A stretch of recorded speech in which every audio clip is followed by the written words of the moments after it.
റമദാനിലെ നോമ്പ് നിർബന്ധമായ നോമ്പാണ്.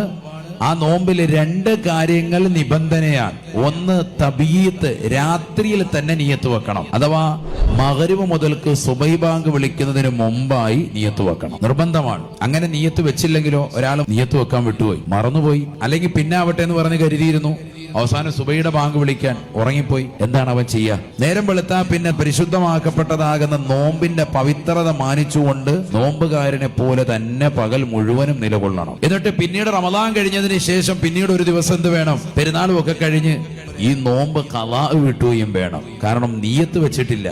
ഫർളായ നോമ്പ് ഖളാ വീട്ടിയാലും അദാ ആയി വീട്ടിയാലും എപ്പോൾ നിയത്ത് വെക്കണം? രാത്രിയിൽ തന്നെ നിയത്ത് വെക്കണം.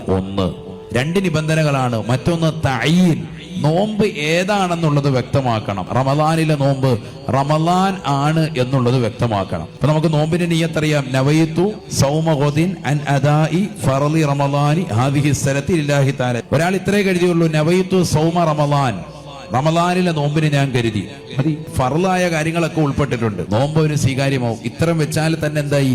നിയ്യത്തായി. മനസ്സിലാക്കാൻ പറഞ്ഞതാണ്.